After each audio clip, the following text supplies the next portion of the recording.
আর সে মাহারাম ছাড়া এইভাবে এখানে ওখানে ঘুরে বেড়াবে, ছেলের সাথে আড্ডাবাজি করবে, টাঙ্কি মারবে, চটপটি ফুচকা খাবে, এরপর 4-5টা ছেলে মিলে ওকে ধর্ষণ করে দিলে সব ছেলে দোষ ওই ছেলের উপর আসবে? আমার তো মন চায় যে প্রথমে আগে এই মেয়েগুলোকে শায়েস্তা করি। ধর্ষণের প্রতিবাদে দেশ যখন প্রতিবাদে উত্তাল, সে সময় ধর্মীয় বক্তা আবু তোহা মোহাম্মদ আদনানের পুরনো একটি বক্তব্যের ক্লিপ তৈরি করেছে তুমুল আলোচনার। ধর্ষণের জন্য মেয়েদেরকেও দায়ী করা হবে, এই বিষয়টি মানতে পারছেন না অধিকার কর্মী থেকে শুরু করে অনেকেই। তোহার দাবি, মেয়েরা বিয়ে বৈধ নয় এমন পুরুষদের সাথে মেলামেশা করে, এটিও ধর্ষণের একটি অন্যতম কারণ। এই যুক্তিতে ধর্ষণের জন্য মেয়েরাও দায়ী, সে কারণে তিনি ছেলেদের শায়েস্তা করার আগে মেয়েদের শায়েস্তা করতে চান। বিতর্কের ঝড় তোলা এই বক্তব্যের বিষয়ে এই ধর্মীয় বক্তার ব্যাখ্যা পাওয়া যায়নি। টানা 2 দিন অন্তত 10 বার কল উপেক্ষা করেছেন তিনি। বিষয়টিকে জানিয়ে তোহাকে মেসেজ দেওয়ার পর কল করা হলে তিনি সেই কলও কেটে দেন। এই যে ইতিহাসটা ওরা জানতো না, সেন্ট ভ্যালেন্টাইন্স ইতিহাসটা বলো, ওরা জানে এই যে কত সালে এটা বাংলাদেশে আসছে, ওরা আসলে জানে কে নিয়ে আসলো? তোহা যে কথা বলেছেন, যে ব্যাখ্যা দিয়েছেন, আসলেই তা ইসলাম ধর্ম অনুমোদন করে কিনা এ নিয়েও বিতর্কের শেষ নেই। ইসলামী চিন্তাবিদ এবং রাজধানীর জামিয়া ইকরা মাদ্রাসার অধ্যক্ষ মাওলানা আরিফউদ্দিন মারুক অবশ্য বলেছেন, তোহার এই দাবি ভ্রান্ত। আল্লাহ রাসূল সাল্লাল্লাহু আলাইহি সাল্লামের হাদিসে আসছে সফরের যে দূরত্ব হচ্ছে প্রায় আপনার 73 কিলোমিটার।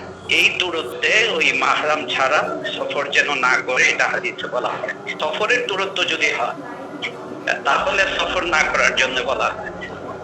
ঘর থেকে বের মসজিদে যাওয়ার কথা আসছে হাদিসে, নারী তার যদি কর্মক্ষেত্র থাকে সেখানে যেতে পারে, বাজার সদায় যেতে পারে।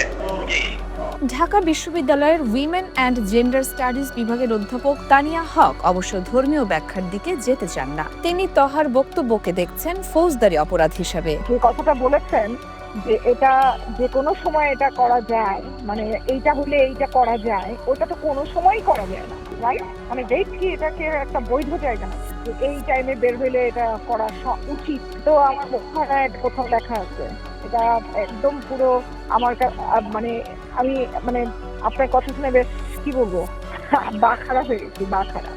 আমার জ্ঞান নেই আপা, আপনাকে কি করতে উচিত। কিছু কিছু বিষয় আছে যে যেটাকে নাড়া দিয়ে আরো জিনিসটাকে প্রভাবিত করা, এরা সেটাই চাচ্ছে সোশ্যাল মিডিয়ার থ্রু দিয়ে, বুঝছেন? আমার মনে হয় যে একেবারে কিছুদিন দেখা উচিত যে আসলে এটার প্রভাব কি চলতেছে, তারপরে যদি না হয় তখন আমার মনে হয় অ্যাকশনে নামা উচিত। আর এখন যে অবস্থা চলতেছে মানে একটা অস্বাভাবিক জায়গা, একটু মনে হয় এটা ধৈর্য ধরতে বলছি না, কাউন্ট করবেন ডেফিনেটলি। আসলে রাষ্ট্রই বা কত দিক দৌড়াবে?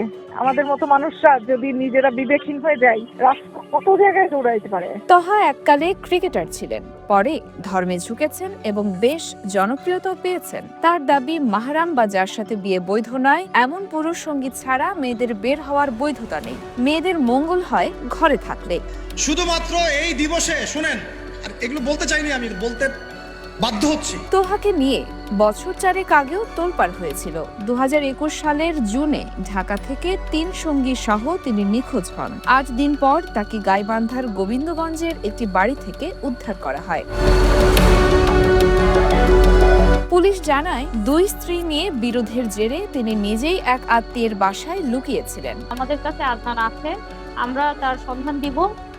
যত প্রমাণ আছে, যত এভিডেন্স আছে, যত সোশ্যাল মিডিয়ায় যা কিছু করা হয়েছে, এগুলো যেন আমরা সব ডিলিট করে দেই। আমরা যেন কোনো সংবাদ মাধ্যমের সাথে কথা না বলি, আমরা কোনো যেন নিউজ না করি। এটার উপর এই ব্যাপারে আমার উপর প্রচন্ড রকমের চাপ আসছে এবং ওই নাম্বারটা থেকে টাকা ডিমান্ড করা হয়েছে। তোলপাড় করা এই ঘটনায় তোহা পরে নিজের মুখে কিছুই বলেননি।